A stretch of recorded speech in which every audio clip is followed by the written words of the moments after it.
Hello welcome to the IAS academy. आज है तारीख 23 दिसंबर और शुरू करते हैं फिल्म स्पेसिफिक करंट अफेयर का न्यूज डिस्कशन। हमारी पहली लिस्ट नॉर्थ ईस्टर्न काउंसिल को लेकर है। तो जो नॉर्थ ईस्ट काउंसिल है उसको 50 साल हो गए हैं, तो इसी की गोल्डन जुबली सेलिब्रेशन को पीएम मोदी जी ने अटेंड किया था। अब नॉर्थ ईस्ट काउंसिल को डिस्कस करने से पहले हमें यह जानना है कि जो काउंसिल है वो तीन प्रकार की है। सबसे पहले जो काउंसिल है वो इंटर स्टेट काउंसिल होती है, उसके बाद जोनल काउंसिल होती है, और फिर है नॉर्थ ईस्ट काउंसिल। तो इसमें कंफ्यूजन हो सकता है। तो जो इंटर स्टेट काउंसिल है ये कॉन्स्टिट्यूशन के आर्टिकल 263 के अंडर बनती है ये, पर ये परमानेंट बॉडी नहीं है। ये तब बनाई जाती है जब प्रेसिडेंट को लगता है कि कोई सिचुएशन अराइज हो गई है जिसमें हमें सबको मिलकर, सारे स्टेट्स को मिलकर एक सामूहिक निर्णय लेना होता है या पर्टिकुलर जो मैटर ऑफ कंसर्न होते हैं उनमें डिस्कस करना होता है, तब जाके ये बॉडी बनाई जाती है। तो इसमें एक फैक्ट ये है कि ये कॉन्स्टिट्यूशन की परमानेंट बॉडी नहीं है। तो जब भी बॉडी बनती है पीएम इसके अध्यक्ष होंगे, और इसमें जितने भी स्टेट के चीफ मिनिस्टर होंगे वो उसके मेंबर होंगे, और 10 जो यूनियन मिनिस्टर हैं वो उसके इनवाइटी होंगे। तो ये काउंसिल इसलिए बनाई जाती है ताकि सेंट्रल स्टेट के बीच में कुछ कॉन्फ्लिक्टिंग इशू हैं तो उसको रिजोल्व किया जा सके। रिसेंटली जो मीटिंग बनी थी उसमें जीएसटी को लेकर या फिर फार्म बिल्स को लेकर चर्चा हुई थी। और इसी इंटर स्टेट काउंसिल के पैटर्न पर जोनल काउंसिल बनाई गई। जोनल काउंसिल 1956 में बनी थी। तो ये जो जोनल काउंसिल है ये स्टेचुटरी बॉडी है, ये कॉन्स्टिट्यूशनल बॉडी नहीं है। ये स्टेट रिओर्गेनाइजेशन एक्ट ऑफ 1956 के अकॉर्डिंग बनी थी। तो यहाँ पर जो हमारी स्टेट्स हैं उनको ग्रुप में बांट दिया गया।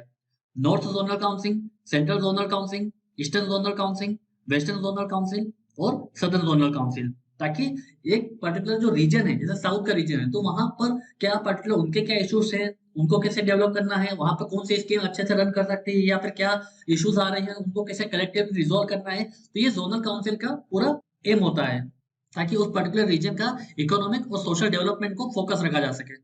तो जो नॉर्थ ईस्ट काउंसिल है ये भी एक स्टेचुटरी बॉडी है जो कि नॉर्थ ईस्टर्न काउंसिल एक्ट 1971 के थ्रू बनी है, ताकि जो नॉर्थ ईस्ट के स्टेट्स का जो अपना कुछ इशू है, उनके अपने कुछ मुद्दे हैं, उनके अपने कुछ डेवलपमेंट रिक्वायरमेंट्स हैं, इंफ्रास्ट्रक्चर नीड्स हैं, जो उनको अलग से कुछ असिस्टेंस चाहिए हिली एरिया से। तो इसी को देखते हुए ये नॉर्थ ईस्ट काउंसिल बनाई गई। इसे 2002 में अमेंडमेंट किया गया। तो अभी जो नॉर्थ ईस्ट काउंसिल है वो वहां की प्लानिंग बॉडी भी वर्क करती है। और नॉर्थ ईस्ट काउंसिल में कौन कौन से स्टेट हैं? अरुणाचल प्रदेश, असम, मणिपुर, मेघालय, मिजोरम, नागालैंड, सिक्किम एंड त्रिपुरा। तो इस नॉर्थ ईस्ट काउंसिल के हेड कौन होते हैं? हमारे होम मिनिस्टर होते हैं। और जो मिनिस्ट्री ऑफ डोनर होते हैं, जो नॉर्थ ईस्ट की जो मिनिस्ट्री है वो वाइस चेयरमैन होते हैं। और जितने भी स्टेट के सीएम होते हैं वो मेंबर होते हैं, अपने स्टेट को रिप्रेजेंट करते हैं। पर प्रॉब्लम यही है कि ये एक एडवाइजरी बॉडी है, ये जो भी रिकमेंड करती है वो सरकार के ऊपर बात नहीं होता है कि वो उसको पूरा करे या ना करे। तो नॉर्थ ईस्ट काउंसिल पे क्वेश्चन आ सकता है, तो हमें इसके बारे में जो बेसिक फैक्ट है वो हमें पता होना चाहिए। अब चलते हैं आगे। हमारी अगली news new Delhi international arbitration centre को लेकर है। क्यों ये न्यूज में है? दरअसल सेंट्रल गवर्नमेंट ने जस्टिस हेमंत गुप्ता को एनडीआईएसी का चेयरमैन सिलेक्ट कर लिया है। तो अब हमें ये जानना है कि आखिर ये new Delhi international arbitration centre है क्या। तो ये जो बॉडी है ये कब बनी थी? 2019 में new Delhi international arbitration centre act के तहत बनाई गई थी। ये एक स्टेचुटरी बॉडी है। अब ये बॉडी बनाई ही क्यों गई? क्योंकि आपने देखा होगा जितनी भी विदेशी कंपनियां हैं जब कभी भारत को केस करती हैं तो जो इंटरनेशनल आर्बिट्रेशन सेंटर है, खासकर सिंगापुर में, यूएई में, तो वो जो भी रूलिंग करती है तो जनरली जितने भी वर्डिक्ट आए होंगे वो इंडिया के अगेंस्ट ही आए हैं। चाहे वो केन का केस हो, वोडाफोन का केस हो, तो इससे भारत को काफी नुकसान होता है। तो हमें ये लगता है कि वो जो जजमेंट है वो पूरी तरीके से न्यूट्रल नहीं था। इसलिए हमने ये इंडिया में ये new Delhi international arbitration centre बनाया, ताकि एक न्यूट्रल और इंडिपेंडेंट डिसीजन आ सके। अब इसके मेंबर कौन कौन होते हैं? ये एक 7 मेंबर की बॉडी होती है जिसमें एक चेयरमैन होता है। चेयरमैन की एलिजिबिलिटी क्या है? या तो सुप्रीम कोर्ट या एक हाई कोर्ट का जज होना चाहिए वो, या फिर एक ऐसा एमिनेंट पर्सन होना चाहिए जिसे कोर्ट का, एडमिनिस्ट्रेशन का अच्छा खासा नॉलेज हो आर्बिट्रेशन के मैटर में। साथ ही साथ 2 एमिनेंट पर्सन होंगे जिनको आर्बिट्रेशन इंस्टीट्यूशन का अच्छा नॉलेज हो। इसके साथ साथ 3 एक्स ऑफिशियल मेंबर होंगे जिसमें से एक सीईओ होगा और 2 नॉमिनी होंगे जो फाइनेंस मिनिस्टर सिलेक्ट करेगी। तो ऐसे 7 मेंबर की ये बॉडी है। और इसे new Delhi international arbitration centre को नेशनल इंपॉर्टेंस का दर्जा दिया जा चुका है, इंस्टीट्यूशन ऑफ नेशनल इंपॉर्टेंस। जो मेंबर्स होते हैं इनका कार्यकाल 3 साल का होता है और ये रीअपॉइंटमेंट के लिए भी एलिजिबल होते हैं। और जो चेयरपर्सन की जो रिटायरमेंट एज है वो 70 ईयर्स है और अदर मेंबर्स के लिए 67 ईयर्स है। तो ये जो बॉडी है वो मीडिएशन देखेगी, आर्बिट्रेशन देखेगी, कॉन्सिलेशन देखेगी कि दो पार्टी जैसे या तो गवर्नमेंट उसमें पार्टी होगी या फिर दो प्राइवेट कंपनीज में पार्टीज हो सकती हैं, उनके बीच में मीडिएशन करने की कोशिश करेगी। क्योंकि आपको पता है कि इंडियन जुडिशरी में ऑलरेडी 2.3 करोड़ केसेस पेंडिंग है। तो क्या होता है, लंबा सालों साल केस चलता रहता है, तो वो मुद्दा काफी डिले हो जाता है, जिससे फाइनेंशियली और डेवलपमेंट को काफी नुकसान होता है। तो हम चाहते हैं कि ऐसी इंडिपेंडेंट न्यूट्रल बॉडी हो जो टाइम से मीडिएशन कर सके, ताकि दोनों पार्टी को एक एमिकेबल सोल्यूशन मिल सके। ये जो बॉडी होगी वो इंटरनेशनल और डोमेस्टिक आर्बिट्रेशन दोनों देखेगी। आर्बिट्रेशन पे ऑलरेडी यूपीएससी ने मेंस में क्वेश्चन पूछ रखा है, तो प्रीलिम्स में क्वेश्चन आने की संभावना होती है। अब चलते हैं आगे। हमारी अगली न्यूज डोकरा मेटल क्राफ्ट को लेकर है। तो अब हमें ये देखना है कि आखिर ये न्यूज में क्यों है। दरअसल पश्चिम बंगाल का जो लाल बाजार जो एरिया है, वहां पर ये काफी फेमस होता जा रहा है डोकरा मेटल क्राफ्ट। अगर हम वेस्ट बंगाल को देखें तो बांकुरा के बिकना और वर्धमान के दरियापुर में ये फेमस प्लेस है डोकरा मेटल क्राफ्ट के लिए। अभी डोकरा मेटल क्राफ्ट अगर हम फिल्म के पर्सपेक्टिव देखें तो इसको जीआई टैग मिला हुआ है, और ये जीआई टैग बंगाल को मिला हुआ 2018 में। तो वैसे भी ये फिल्म के लिए इंपॉर्टेंट है, क्योंकि जिन जिन चीजों को जीआई टैग मिला होता है यूपीएससी कहीं ना कहीं से उस पर क्वेश्चन पूछ लेती है। अब ये जो डोकरा मेटल क्राफ्ट है, तो इसके कुछ खास बातें हैं। एक तो ये एंशियंट ट्रेडिशन से बनता है, जो इसके हिस्ट्री देखे, डॉक्यूमेंट हिस्ट्री, वो 5000 साल पुरानी है। मतलब इसकी जो बनाने की टेक्निक है वो काफी पुरानी है। इस वजह से ये काफी डिमांड में रहता है इंटरनेशनल और डोमेस्टिक मार्केट में।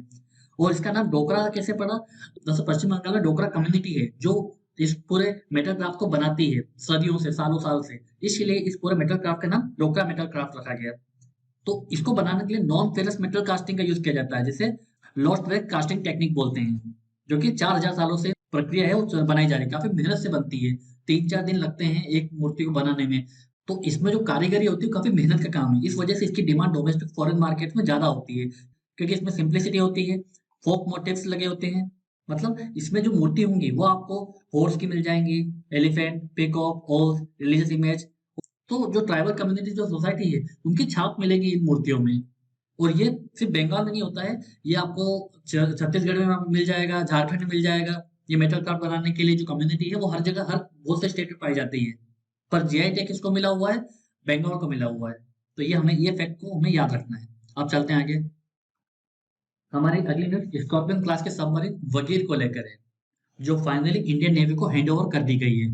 तो जो वगीर सबमरीन है उसके बारे में हमें जानना है। सबसे पहला जो फैक्ट है वो यही है कि जो वगीर सबमरीन है वो प्रोजेक्ट 75 के अंडर बनी हुई है। अभी प्रोजेक्ट 75 क्या है? प्रोजेक्ट 75 में 6 सबमरीन को बनानी है, स्कॉर्पियन क्लास के सबमरीन। स्कॉर्पियन क्लास की सबमरीन क्या होती है? जो डीजल इलेक्ट्रिक सबमरीन होती है, जो कि अटैक सबमरीन होती है, जो आपको सरफेस में अटैक कर सकती है, जो सबमरीन अंडर वाटर आपको अटैक कर सकती है। तो ऐसी सबमरीन को स्कॉर्पियन क्लास सबमरीन बोलते हैं, जो डीजल इलेक्ट्रिक इंजन पर वर्क करती है। तो टोटल 6 सबमरीन बननी है, जिसमें से 5 हमें मिल चुकी है, और जो 6th है वो हमें 2023 तक मिल सकती है। अब इसे बनाया किसने है? इसे Mazagon dock ship builder limited MDL ने बनाया है। किसके साथ में मिलकर बनाया है? फ्रांस के साथ में मिलकर बनाया है। तो ये जॉइंट वेंचर है। अब जो 6 सबमरीन है उसमें पहली सबमरीन थी आईएनएस कलवारी, जो कि 2017 में कमीशन हुई थी। आईएनएस खंडेरी जो 2019 से मिली थी। आईएनएस कराज 2021 में मिली थी। और चौथी वाली आईएनएस वेला 2021 में इंडक्ट हुई थी। और 5th है आईएनएस वगी, जो फाइनली इंडियन नेवी में इंडक्ट कर ली गई है। जो 6th होगी उसका नाम है बख्शीर, जो कि 2023 के एंड में इंडियन नेवी को मिल जाएगी। अब इसके फीचर्स देख लेते हैं। तो ये डीजल इलेक्ट्रिकल सबमरीन होगी। इसे हंटर किलर भी बोला जा रहा है, क्योंकि ये पानी के अंदर ही दुश्मन के जो नवल वेसल्स होते हैं उनको मार के वहीं के वहीं पानी में डुबो सकती है। इसके अगर अन्य फीचर देखें तो ये एंटी वॉरशिप में काम आ सकती है, एंटी सबमरीन ऑपरेशन में काम आ सकती है, इंटेलिजेंस गैदरिंग में काम आ सकती है, सर्विलेंस में काम आ सकती है, और नवल माइन लेइंग में काम आ सकती है। क्योंकि क्या होता है, कई सारी जो नेवी होती है वो पानी के अंदर ही माइंस बिछा के रखती है, ताकि अगर कभी उनके सबमरीन गुजरे वहां से तो अपने आप ब्लास्ट हो जाए। इसकी हाईएस्ट स्पीड है 11 नॉट्स जब सरफेस पे होगी, और 20 नॉट्स होगी जब वो पानी के अंदर होगी। अभी फिलहाल इंडियन नेवी के पास में कितनी सबमरीन है? एक तो 15 कन्वेंशनल सबमरीन है, और सिर्फ एक न्यूक्लियर सबमरीन है।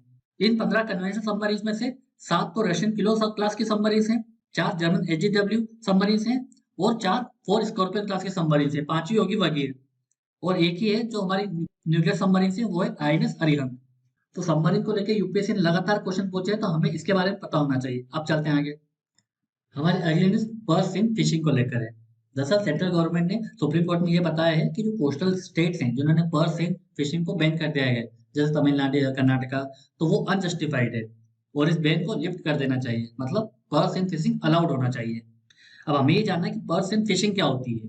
तो ये एक ओपन ओशन की फिशिंग है, ओपन सी में फिशिंग होती है। इसमें क्या होता है, इस नेट को सीन बोला जाता है, और फिन के जो लोअर पार्ट में वेट रखा जाता है, तो जिससे ये नीचे चली जाती है और ये वर्टिकल नेट से फिशिंग करती है, ताकि जो जितने मिड वाटर फिश हैं लाइक ट्यूना और मकरेल, इनको कैच किया जा सके। अब इसका एडवांटेज ये है कि ये एक एफिशिएंट फॉर्म ऑफ फिशिंग है, इसका कोई कांटेक्ट नहीं होता सी बेड से। पर इसका डिसएडवांटेज ये है कि ये नॉन सिलेक्टिव फिशिंग मेथड है, क्योंकि ये फिश के साथ साथ में क्या करता है कि सी टर्टल्स है, जो भी मरीन मम्मल्स है, वो सब भी कैप्चर हो जाते हैं, तो इससे इन्वायरमेंट को नुकसान होने की संभावना रहती है। बट जो एक्सपर्ट कमेटी है, जो हमारी केंद्र सरकार ने कोट किया है, जैसे उसने बताया कि इतना भी ज्यादा डैमेज नहीं होता है अगर हम इसको सही तरीके से यूज करें तो। इसीलिए केंद्र सरकार ने बोला है कि जो भी राज्य सरकार जिन्होंने पर्ल सीन फिशिंग को बैन किया है वो गलत है और इस बैन को खत्म करना चाहिए। तो ये छोटी सी न्यूज है पर्ल सीन फिशिंग को लेकर, यूपीएससी कभी पूछ सकती है क्योंकि टफ न्यूज में है। अब चलते हैं आगे। अब एक प्रीवियस ईयर क्वेश्चन देख लेते हैं यूपीएससी का, जो 2013 में यूपीएससी ने पूछा था। Which of the following bodies does not find mention in the constitution. तो इनमें से कितनी ऐसी बॉडी है जिसका कोई मेंशन नहीं हमारे कॉन्स्टिट्यूशन में। तो फर्स्ट है national development council, second planning commission, third है जोनल काउंसिल। तो इसका आंसर क्या होगा? डी 1, 2, 3, क्योंकि इनमें से कोई भी ऐसी काउंसिल नहीं है जिसका कॉन्स्टिट्यूशन में मेंशन हो। जोनल काउंसिल को हमने इस वीडियो में देखा था कि ये एक स्टेचुटरी बॉडी है जो स्टेट रिओर्गेनाइजेशन एक्ट 1956 से बनी है। प्लानिंग कमीशन भी एक एग्जीक्यूटिव बॉडी है, ये ना तो कॉन्स्टिट्यूशनल बॉडी है ना ही स्टेचुटरी बॉडी है। और जो नेशनल डेवलपमेंट काउंसिल है वो भी 1952 में एग्जीक्यूटिव ऑर्डर से बनी थी, तो ये भी स्टेचुटरी बॉडी नहीं है ना ही कॉन्स्टिट्यूशनल बॉडी है। तो आंसर क्या है? डी 1, 2, 3। इस वीडियो के पीडीएफ को डाउनलोड करने के लिए आप हमारे टेलीग्राम चैनल को ज्वाइन कर सकते हैं। ऐसे ही और करंट अफेयर की वीडियोस के लिए हमारे यूट्यूब चैनल को सब्सक्राइब कर सकते हैं। आज के वीडियो में सिर्फ इतना ही। Thank you very much.